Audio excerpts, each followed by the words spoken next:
This morning's selection from the book of Psalms is a lament of an old man who has a sense of alienation from God and has become a symbol of what the wrath of God can do to a man. It is in this light that he has sought sanctuary in the temple and vindication from the God of justice. In you, O Lord, I take refuge. Let me never be put to shame. In your righteousness, deliver me and rescue me. Incline your ear to me and save me. Be to me a rock of refuge, a strong fortress to save me, for you are my rock and my fortress. Rescue me, O my God, from the hand of the wicked, from the grasp of the unjust and the cruel. For you, O Lord, are my hope, my trust, O Lord, from my youth. From my birth I have leaned upon you, my protector since my mother's womb. My praise is continually of you. In the before time, before a novel coronavirus upended all our lives, and before we'd ever even thought of taking our worship online, our worship service on Flea Market Sunday would be small and intimate. We'd gather the chairs around in a circle, we'd throw out our usual liturgy, and we'd take advantage of the small group, just the few handful of people who would come to worship on Sunday, who would brave the traffic to get here. We'd take advantage of that to be a little more interactive with each other and be able to share ideas in conversation rather than preparing a traditional time of sermon. So even though we have a bit of a larger group here on Zoom, I'm going to take advantage today of some of the tools that Zoom offers to return to the intimacy of those earlier times. So we're going to share some ideas in the chat, and we're going to do a couple of sessions in breakout rooms to have conversations with each other and learn from each other, rather than have me only share my ideas about our topic today. Now, if the idea of sitting in a small group breakout room makes you uncomfortable and you'd really rather not, you have a couple of choices. You can be brave and do it anyway, despite your discomfort. That's what I recommend. Or if that doesn't feel right today, you can stay in the main Zoom room with your camera off and just ponder the discussion questions quietly on your own. I'll be here too, so you can chat with me if you like, or you can just not talk to anybody. That's okay. And then, you can re-enter the flow of the service when it's time to do that. You can, of course, just get off the Zoom and say, this isn't for me. I'm going to go do something else this morning. But I hope that you'll stay and stay for prayer time and communion, which is following our time of reflection today. So with that out of the way, let's turn to our reflection. The poet in our psalm today uses the word refuge more than once in Psalm 71. I want you to think about, when you hear the word refuge, what does that make you think of? I want you to type that into the chat. When you hear the word refuge, what comes to mind? What's kind of off the top of your head? What are you thinking about when you hear the word refuge? What does the word mean for you? Type in the chat. All right. So we've got safety, going on retreat, a safe place, sanctuary. Wildlife. Yeah, like a wildlife refuge, place where animals are safe. Oh, and Mr. Foster with the Latin there, refugium, Latin for a safe place. A safe place that's not home. That's an interesting idea.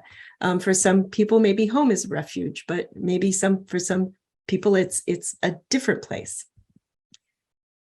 Peace and safety. Judy's already talking about the next reflection that we're going to have, a place that's special for her, place of calmness. For refugees, yeah, that's a related word, isn't it? A place where I can relax and be who I am. Yeah. Place where we don't have to put on a persona for the world. Those are great ideas. Thanks for doing that. So the word refuge is a kind of the definition of it is shelter or protection from danger or assistance in distress, and comes to us from French, from the Latin refugium, taking refuge, a place of refuge. And the if you break the word down, we've got which means back. That's a prefix that we use to mean back, or before, or again. And fugere, to flee. So it's going back to finding a place that you're fleeing to, a place for. It's the same. The fugere is the same word that we get fugitive from. That's a person who's fleeing. And of course, the word refugee is someone who's looking for that place of safety or shelter. So I'm going to open some breakout rooms for a few minutes, and I'd like you to think about what is your refuge, and just share it in your small group. I'll give you as much as 5 minutes for this, but if you finish up your conversation and you want to pop back into the room, that'll let me know that you're done. Or I'll call you back in about 5 minutes. So think about that a refuge could be a place, or it could be something else like an activity, or it could be a state of mind. So I'm going to open the breakout rooms, head out into the breakout room when you're invited, and share what your refuge is. So I'm interested to hear some of the things that you talked about, if you're willing to share. So I'm going to ask Jim to unmute folks.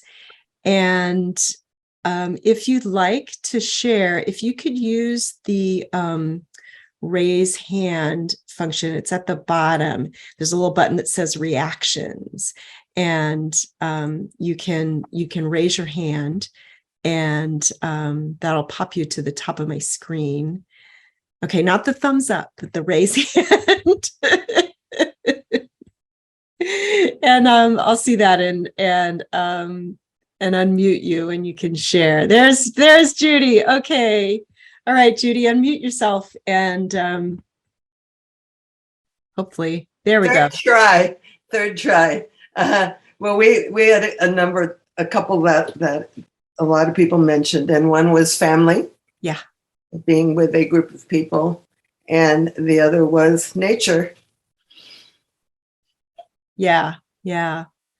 And I think you mentioned in the chat a specific place in nature, right? That felt like your refuge. What was your place? I'm trying to keep trying to lower my hand. I can't. My specific place, it's by a high altitude lake in the high country of Yosemite, and in a former lifetime, when John was able to go further, we would go to this lake. I had a rock. I would sit, and I would just sit there and look at where I was, and John would go further. Yeah. Wonderful. Thanks, Judy. Val, go ahead and unmute yourself and share where your place of refuge is, or something that you shared in your group. Well, one of the things that really came up for me really has to do with the fact that for me, a lot of times it's having somebody that I can, in fact, trust and talk with, because I'm single. There's nobody else here. Like I said, my dust bunnies really don't care. And so that I've learned over the years has become very important to me, is to have, and it's not a huge group of friends, but that's important to me, as being someplace where I can feel safe and talk about whatever I need to talk about. Yeah. So a person can be a refuge for you. Wonderful. Other ideas? Anybody else want to share what you talked about in your group, or what was a place or a state of refuge for you?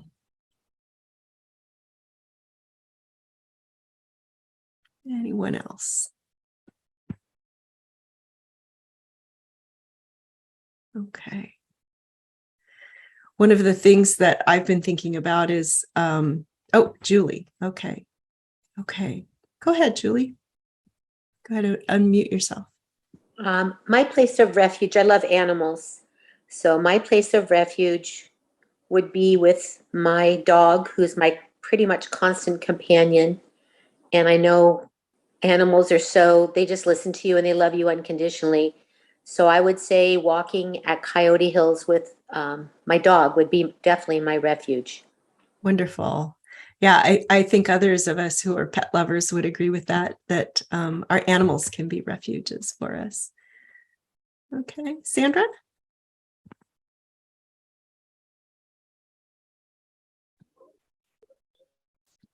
We also talked about how a refuge can be in your mind, like through meditation or prayer.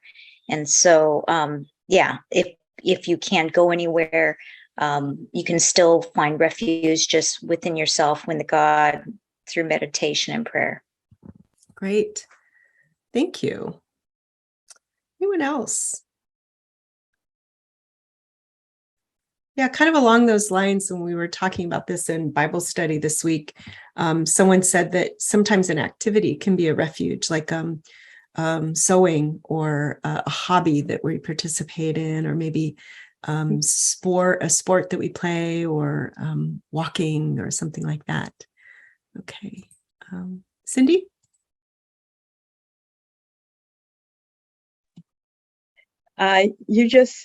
You just mentioned it. Okay. Going into my sojourner paradise and getting lost in a creative project, sewing, quilting, creating liturgical art. Yeah, wonderful. And so sometimes a person's refuge like that, like Cindy's refuge of creating liturgical art, becomes an enhancement for the refuge we have here at church, which is a wonderful way to share a refuge. Yeah. Helen?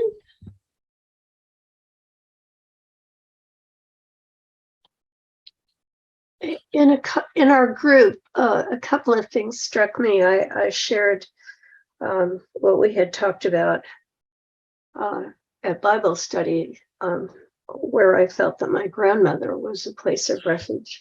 But a couple of comments. One that very important refuge for so many of us, including me, is music. And music can really bring peace and calm to a distressed mind. Yeah. And so that was important.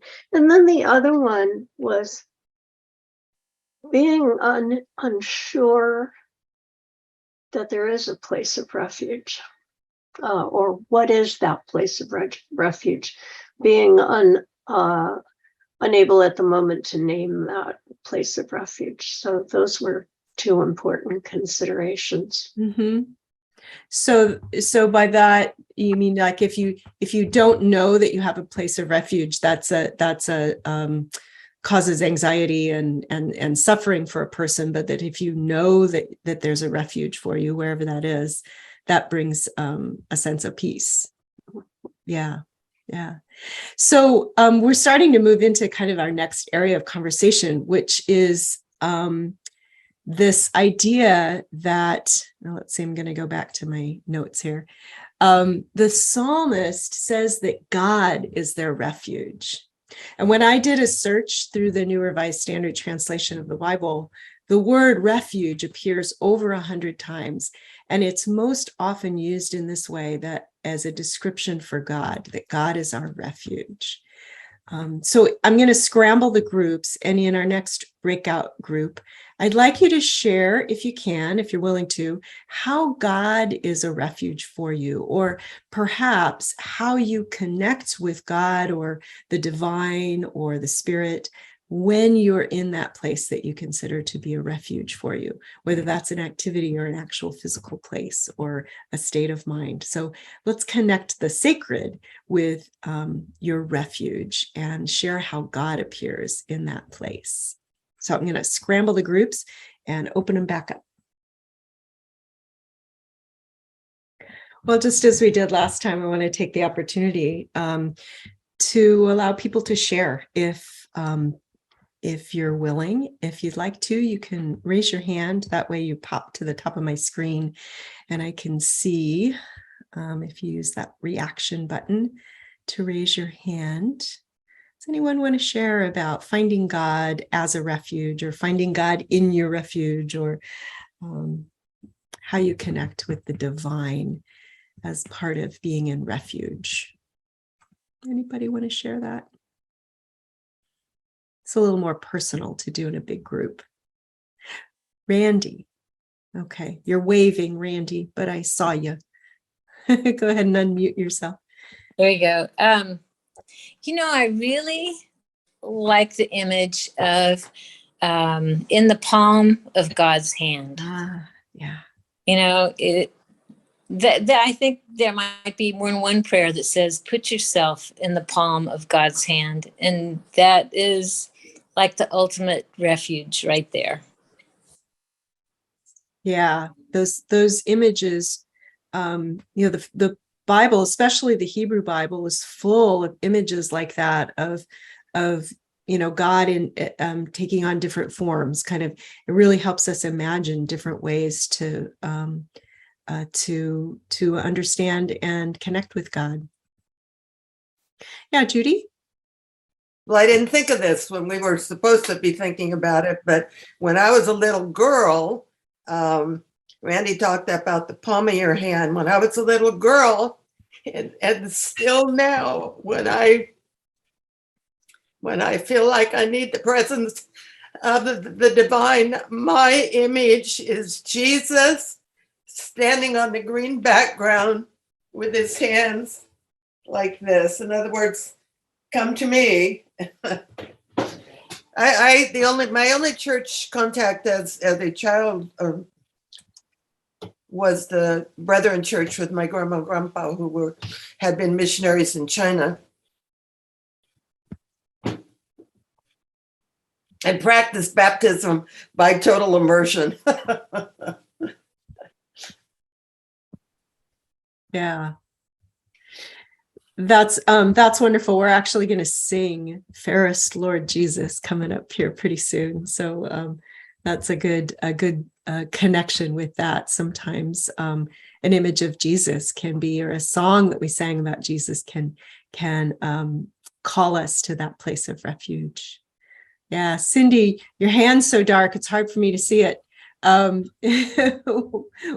What did you talk about? So I didn't get a chance to talk, so I'm glad I get the chance here. We ran out of time because we had so much to say. But for me, in my Baptist years, it was like Judy. I would visualize Jesus, and or just not always visualize, but have be in conversation with my friend Jesus, and just have Jesus at my side and be in conversation, help me along the way with whatever this is.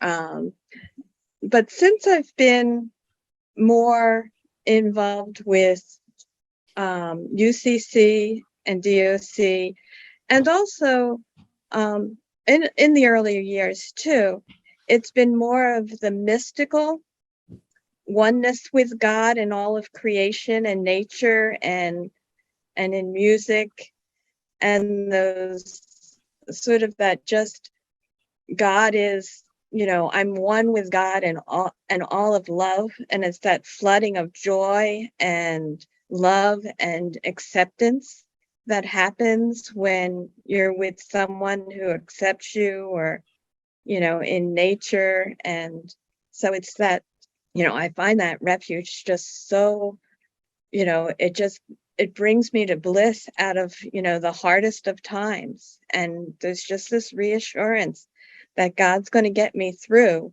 whether I live or die, I'm going to be with God in that love. Yeah, wonderful. Thanks, Cindy. Anyone else? Maybe one other person want to share what you talked about? Well, thank you so much for being willing to have these conversations with each other and to share them in our larger group. I hope that they've been fruitful, that maybe they've helped you think in a new way about refuge, about how God can be a refuge for you. And perhaps, sometimes when I have a conversation like this, I remember that, oh yeah, that place of that going for a walk and being in nature is a refuge for me. And when I should do that again. So let this be a reminder to you to seek out those places of refuge, whether it's a state of being for you, or prayer time, or a place. And I hope that we will all discover a deeper connection with God in those places. I know that a lot of you mentioned nature as a place of refuge for you. That's certainly a place of refuge for me. And as we end this time of sharing and reflection, I'm going to have a little bit of a quiet reflection with a video of a place of refuge.